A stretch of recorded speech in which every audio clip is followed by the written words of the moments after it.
So I think we have to talk about it. Talk about what? The viral video. I am still getting messages about it. So we're gonna share a clip of this video. If I know how to do it, it's gonna be inserted right here. For those that don't know, this is a pickleball clip that went viral of a mixed match where this woman is playing really, really well, and the point ends. They win the game. They walk up to paddle tap, because that's what we do, right? Yes. And she slaps the paddle out of the guy's hand. Yeah. Like the guy from the other side. The guy, the opponent, out of his hand, knocks it to the floor, and walks off the court. Just walks away. But wait. Yeah. You have to talk about why you're talking about this video. Because people think that it's me. Because it is you. It is you. People think it's me. Yes.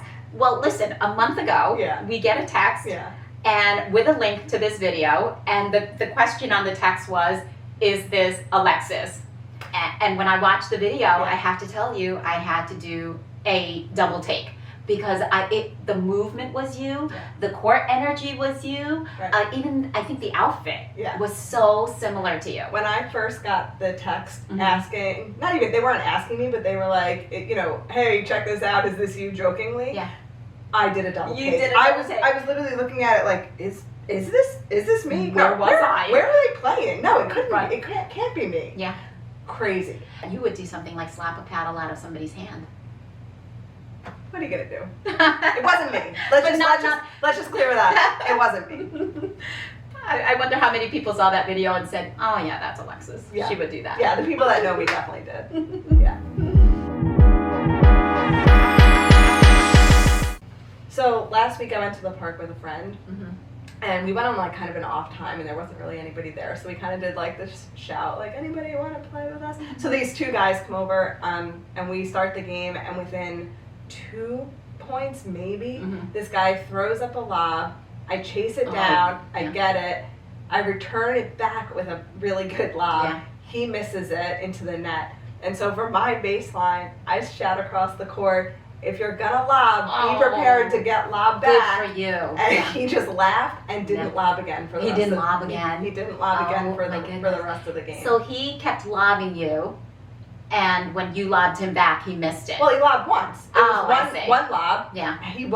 I guarantee he wasn't expecting me to lob it back, but I did, because that's one of the tactics in returning a lob, right? Yeah. Good for you. Yeah, and I'm glad you did that. And because I said that, I think he knew, okay, now I'm done lobbing. Yeah. You know what, when we get on a court against people we know who will lob, my reaction is, ugh, I don't want to play these people.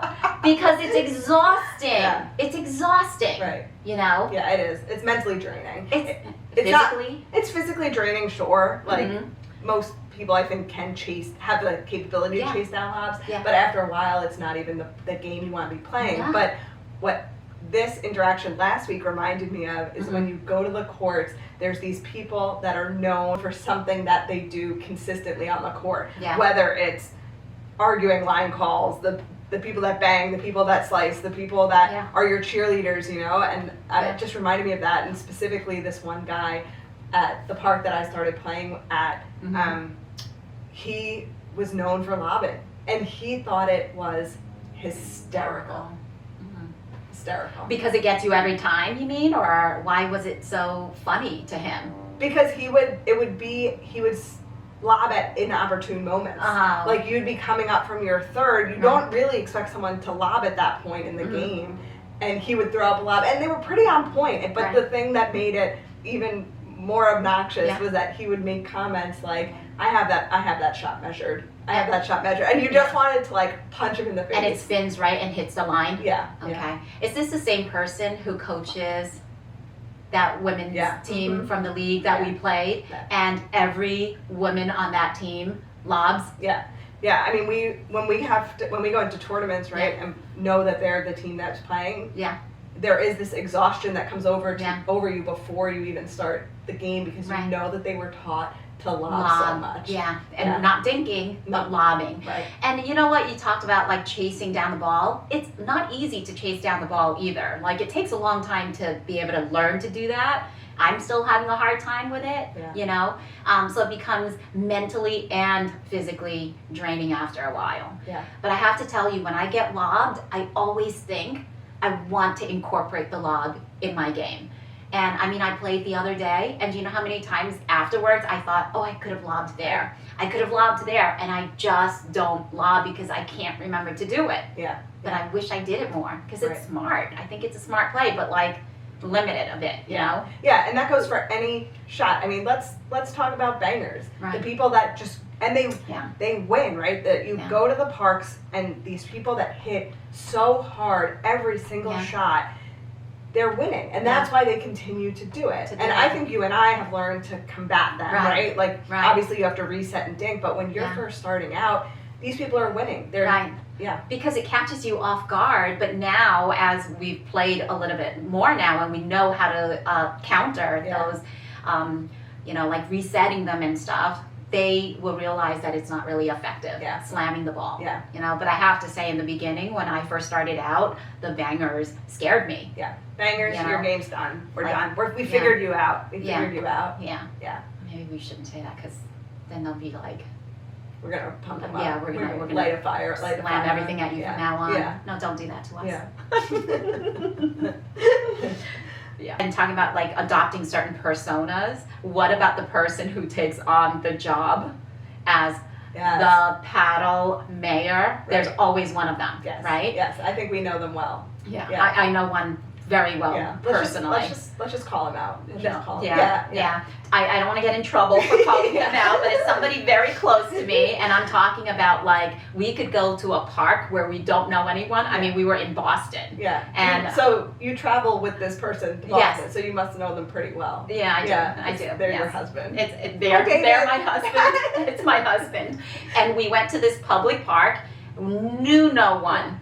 And as soon as he saw their paddle system, he reevaluated it and decided that he was going to revamp it on the spot. Yeah. And guess what? The people there, who didn't even know us, went right along with it. He's got that air about it. And you know, and he will look at on the court, and if they're tapping paddles and they're ready to walk off, he will grab the next 4 paddles, hold them up. He doesn't know anyone's names, and he'll say, so-and-so paddle, this is yours, you're up, you're ready, you know? Yeah. And I think secretly people are like appreciative of the paddle mayor because it keeps the games moving, and you went, and it's a long wait. Yeah, I mean, I've definitely been accused of that. I'll be at a park and people in the far left corner will be tapping paddles, and I'll be like, next 4, let's go. Like, just get ready. Because you're waiting 20 minutes to play a game. Yeah. Right? You want to just like move it along and get on the court. So the next time you're thinking about going to the restroom, maybe you want to rethink it because we're going to move your paddle back. But it's true. Like, people will move paddles. Yeah. I'm not talking about the paddle mayor. I don't touch anyone's paddles. I'm not talking about the paddle mayor. But there are people that will like sneak in or move ahead, and that's why people standing 20 feet back, they might look like they're in some separate conversation, but they're keeping an eye on the because paddles. It can be confrontational. Right. So I stay away from it. I pretend that I don't know this person, my husband, because I do not want to get involved in that paddle system. It's a big deal. Right. Absolutely. You don't want to mess with a park's paddle system. No. Let's talk about the people at the park, or anyway, we say the park only because most likely, if you're indoors doing the open plays, sure, you can get these characters there too. But we're talking about the park, like games that aren't set up. Right. The person that argues everything. Everything. The player that just needs to argue for the sake of arguing. They're not even arguing just once or twice. It seems like they're just constantly combative. Yeah, and it's rec play. It's rec play. They will argue a point. Yeah. The line calls. Right. When I was telling one of our friends about this specific episode that we were going to talk about, kind of the people you meet at a park, you can go to the middle of the country and you can find these same exact characters at every single park. It's just like Pickleball has them so true. Ingrained. Yeah. She goes, like Gloria out. I'm like, who's Gloria out? She's like, the woman at the park that calls every ball out. And I was like, oh, okay. And it clicked for me. So I know that you and I disagree on line calls a lot, but But I don't think I'm known as Gloria out. No. Not that bad yet. You're not that bad. They're mistakes. They're not intentional. No, if I see that it's if it's in the green and it's outside the line, I'm going to call it out. I'm not going to even in rec play. I don't know. Yeah. No, a lot. Maybe that's more like a tournament thing.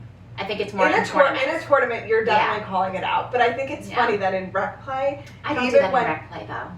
I don't. Even in rec play, when we're playing and you make a call, our friends, like whoever we're playing against, will look at us like, Alexis, what was that? And I'm like, no. And you turn around. I just try to turn around and walk away really, I feel like that's slowly. more like a tournament thing. I don't do that in rec play. I'm very nice in rec play. You are very nice. Nobody's saying. So I usually would say in. I make good calls. But let's talk about tournaments for a second, because I have strong feelings about line calls in tournaments, that if you are generous with your line calls in tournaments, and they'll say this if you go play at like big tournaments, the refs ahead of time when they're talking to you and checking paddles, they'll say to you, be generous with your line calls. Because what happens is, and even in local tournaments, if you say, you just clip the line, like I'm giving you that, they'll be like, thank you so much, and then they'll be generous with their line calls. The second you make or they think you make a bad line call, you have now just lit a fire under your opponent's asses to retaliate, to make bad calls in return. And it just makes the game not competitive, right? It takes away that kind of there's a lot of competitiveness to it. I think you're right about that. Yeah. So line calls are definitely a thing. But I think that we've been in a couple of tournaments where when it gets really tense, you're more likely the person to argue a line call than I am. I mean, I'll make a snarky comment. I'll be like, really? Do you want to rethink that? Do you want to and then we'll have a little bit of a back and forth, and I'm just kind of like... Yeah, you tend to like shy away even though... I do the side step. Even though you make bad line. A person that argues everything, including line calls, is just a persona all their own. Like, who knows how they are in real life or what they do, but... Right, but I don't think that person is pleasant to play with, and if people are going to set up a game, I'm not sure that person will be the first invite on the list, you know? Absolutely. So rethink your bad line calls, me included. You're not invited next time you play. You're out. Maybe that's why I wasn't invited the last time. I think that, we're talking about negative people on the court and whatever, but there are the people who are just really, really amazing cheerleaders. When you go to the park, which I know you were the bad line caller, but you're also an amazing cheerleader. Because we stay positive. Oh, sometimes. No, go ahead. You were going to say something negative. Sometimes positive, but sometimes go for it. But sometimes it can be a little much and a little. I guess the word is condescending that I'm looking for. See, I never thought of it like that, but I do know that it could be a little much. And I think it might have to do with my day job, where I'm always like, good job, great shot. I don't care that you do it. Like, when someone does make a nice shot, it's great to say it like every once in a while. But sometimes you say it before I complete the shot, and the ball will I'll hit the ball out. And you'll be like, great shot. And I'm like, well, I was in the middle of saying it. In what world is that a good shot? Because, as you're making the shot, I'm watching the way your form is. I'm watching, how you're driving the ball. And I'm like, oh, it's going to be a good shot. So right away I say, great shot. And then it goes into the net. So, but after you said that, I think I realized that it can be condescending because you're upset at yourself, and here's this person saying great shot when it really wasn't. So I have to rethink my cheerleading. At the courts outdoors when you're playing with random people, I think especially when you get on the court with a man, if they are like, great shot, really nice shot. No. You'll get it next time. No. Shut up. I suck. Let me suck for this minute. Don't do that. Right. Don't do that. Well, I'm not doing it for that reason. No, you're but not. I can totally see why you would think that. So there's definitely good and bad cheerleaders. So now then my question is, would you rather play with the cheerleader on your side or the eye roller? Then you only have those two choices. Only those two choices. Yeah. For me, I'd rather play with the eye roller because I think it's comical. I think it's because you're laughing at them. It's not that serious. Right. And again, we're talking rec versus tournament play, right? Right. in rec play, if you want to eye roll at me because I missed a shot or I took an out ball or whatever, you're taking it too seriously. Oh, okay. You're taking it too seriously. I mean, but that is funny if they're doing it for like just laughs or to be funny. Like, really, did you miss a serve? Like, how could you miss a serve? Yeah. But I think that the energy and the mental game that it messes with you when somebody eye rolls, or because along with eye rolling, they're probably making faces at you that you might not see. Who is this person you play with? They sound awful. I know, but off the court, this person isn't awful. I wonder if this person will know who we're talking about. I've never really witnessed it, but this person has kind of identifies. They self-identify. Right, as an eye roller. But off the court, this person is awesome. Do you know what combats the eye rolling issue? What? Wearing sunglasses. Let me tell you something. Just wearing sunglasses. And you've done this inside.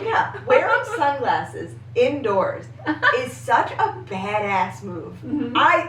So the movie Big Daddy, right? The little boy gets sunglasses and it makes him feel invisible, right? It makes him have so much confidence because nobody can see him. So he feels like he can do things, and granted that movie has some bad stuff in it, we won't get into that. But I'm just saying, on a court, wearing sunglasses, I feel, especially indoors, I feel invincible. Yeah. It makes me play so much better. And sometimes I'll be wearing them inside and I'll be like, it's getting a little dark in here. It's so bright in here. But I think it does something for your game. I mean, I think that people can't see where you're looking to place the ball. And I know for me, when I get excited about a shot, you give me that overhead lob, and I'm like, and my eyes bug out of my head. I think a lot of us probably like that. So sunglasses, I feel like, just kind of give you that extra layer of like protection, secret agent.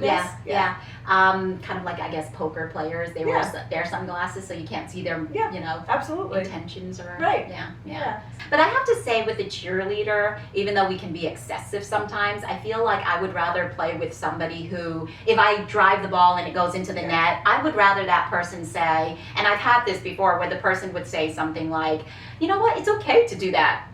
This is where you can practice it, and I've had lots of people do that, or they'll say something like, don't be sorry.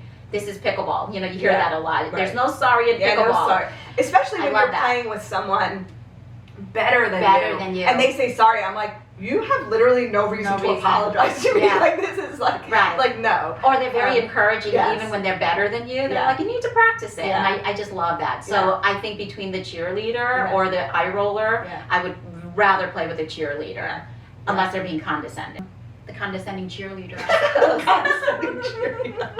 That's an oxymoron. I love that. You are a walking oxymoron. Really?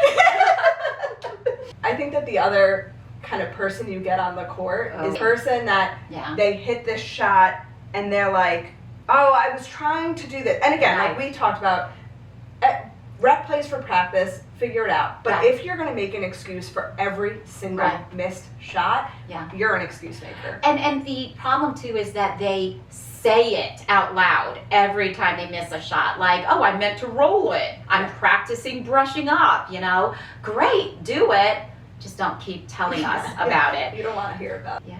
So opposite of the excuse maker, and you brought this up about the player who is the much better player.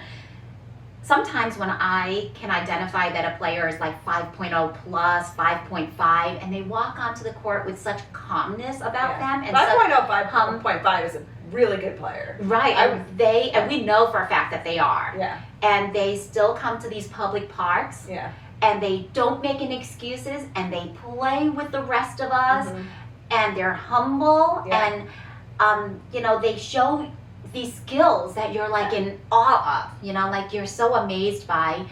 I think I appreciate that player so much because they love pickleball so much.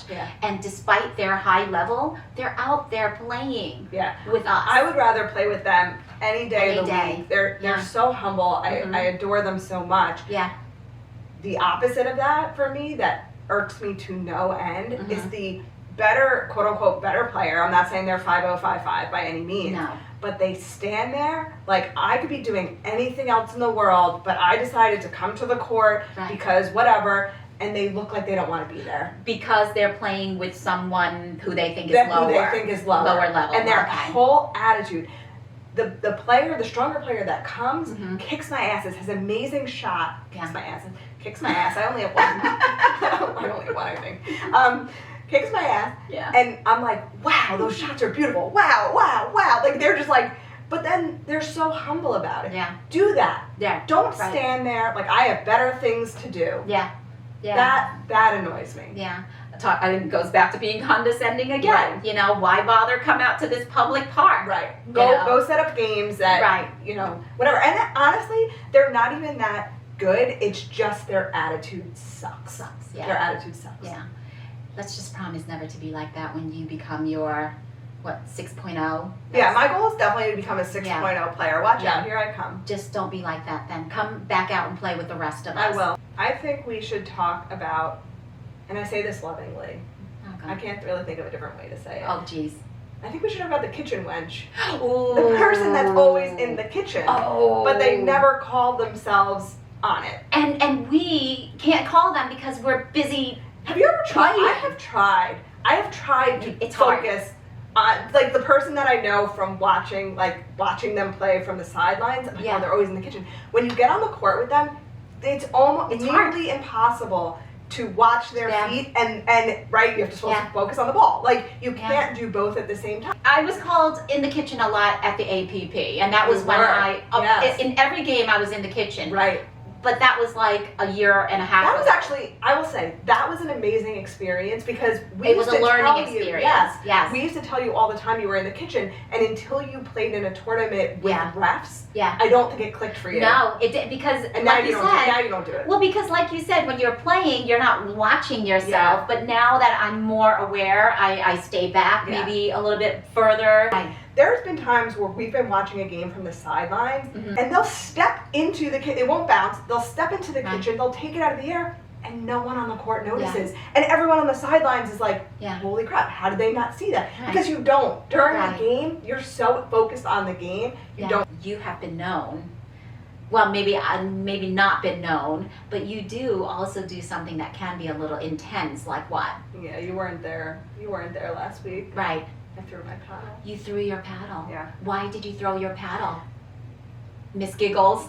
Clearly there's times in pickleball where you get angry and upset with yourself. And I think there are those players that that's how they play. Like, right, the paddle slap on the thigh is like a huge one. Oh like, my God. The screaming, like, you're not screaming at your partner, but you do. You get upset and you have to release that energy. So last week at the park, I was having the serving yips again, and luckily they're fixed now, hopefully. I feel like they've been ongoing. Your serving yips have been ongoing since. Yeah, they're like shingles. Like, once you have it as an adult, it doesn't go away. It doesn't go away. So anyway, it's been going on for months. Listen, we'll talk about it at another time. But I don't want to talk about them. You can't talk about them. It's like, now I'm going to get them again. Oh, no. You said it went away, though. No, but now you talked about it. Oh, God. Oh, man. Just don't sign up for any tournaments. I was having trouble. And again, we'll talk about the yips in a different episode. But, I threw my paddle against the fence, and the guy like next to me on the court was like, do it. And then other people were like, no, not the $300 paddle. And like, it was fun. Like, everyone was kind of very supportive of the fact that I was having to. They understood your frustration. They understood. So when we first started playing together, you threw your paddle probably a couple of times.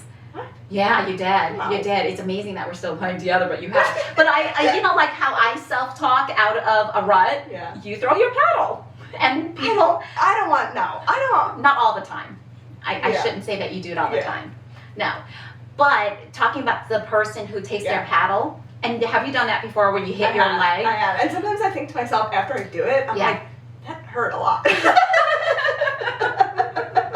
You just punished your leg. Yeah, like there's actually, when I'm playing really well, it kind of like we talked about with the viral video, when I'm playing really well and I slap my partner's paddle really hard, like I slap my paddle really hard because I'm pumped up, I'm like, holy crap, my hand really hurts. Like, you can't say anything, right? Like, you're in the next point happening. Right. And I'm like, oh my God, my hand really hurts. So it's not worth it. No. I played with this person who slaps your paddle really hard, and I just felt so bad for my paddle. It is. Like, you shouldn't do it. You can break your paddle, whatever. And I don't, if it's a new paddle, it hurts me. You can tell when people are using new paddles, because you go to even do like a gentle they pull it away. They like pull it away. Or you can just flip it around and like do the handles. Yes. There's another paddle guy that is at our park. The person that shows up with a new paddle every week. Yeah, I mean, I used to play with one of those guys. Men, again, sorry, men. I know, there's say paddle. There's women too. No, but it's usually. Yeah, but I know some women that also are interested in switching out paddles a lot. But men love talking about paddles. They're literally like, oh, the carbon fiber and the blah blah blah blah blah blah. Like, you're like, oh, it's okay, a paddle. like, give me a paddle. Like, I don't care, you know. But they love it. It's a new toy for them. It's a new toy. It's a new gadget, you know. So now, on the topic of paddles, how many, because I'm always curious about this, how many paddles do you think the average player carries in their bag? I would say one. One paddle? Yeah, I only carry one with me. Really? Yeah. Now you only carry one in that big bag of yours? What's in that bag of yours? There's a whole lot of other stuff in there. Just one paddle. See, I have such a fear of my paddle breaking while I'm playing or crushing while I'm playing. Yeah. So I need a backup paddle, and it's not like you can play with just any paddle. Yes, you can. Really? Yeah. So if I break with one paddle, borrow it from someone else. But they're only carrying. I guess if they're only carrying one paddle, everyone has one. No one doesn't. We won't be able to borrow them. Yeah. Right? So I'm curious about that. I wonder how many paddles people usually carry in their bag. Yeah. You know? I'm definitely not a paddle person, so I just have one. Yeah. You first start this sport, you really just have your starter paddles, right? And you have that ball that the starter paddles come with. So it's relatively an inexpensive thing to do. Right. But as you become better, you realize that it's not as inexpensive a sport. No, it racks up. Well, here's the thing. So 2 things. First, PSA, don't get the cheap paddles because you're going to become addicted to the sport. Right. Just go in, invest in a paddle, and get it over with because just save yourself $25. Well, I disagree with that because they're so expensive and paddles I feel like are so particular. I mean, well, you like to demo. I don't demo. I kind of just picked one. Someone handed me a paddle one day. I played with it once. I loved it. That's the brand I stuck with. Well, you got lucky, but I feel like for most of us, we have to demo a few paddles to find the one, especially since they're so expensive these days. No, they are. They're definitely an investment. But that's my take on it. But here's the other thing. Like you were saying, pickleball adds up.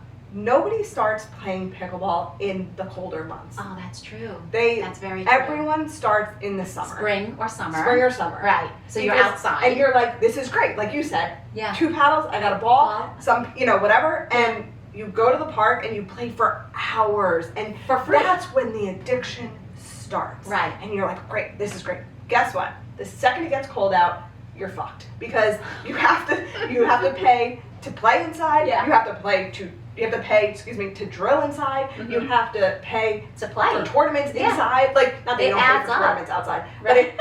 but it adds up so quickly. Right.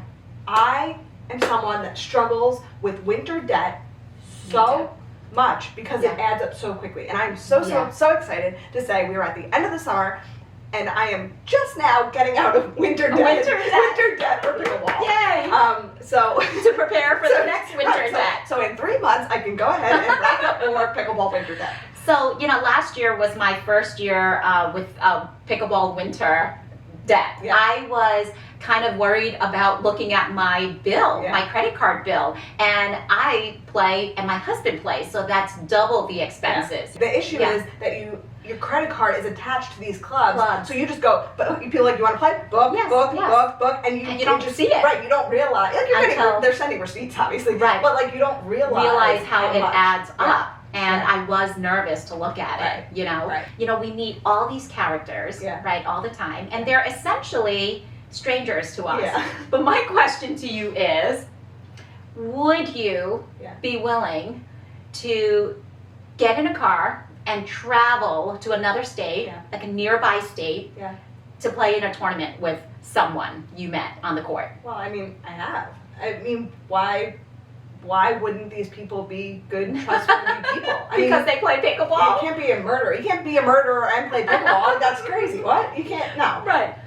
Yeah, you want to play tournament in a different state? Yeah, sure, pick me up. So in other words, we let our guards down. Oh, yeah. Because they play pickleball. Yeah, absolutely. Yeah. Absolutely.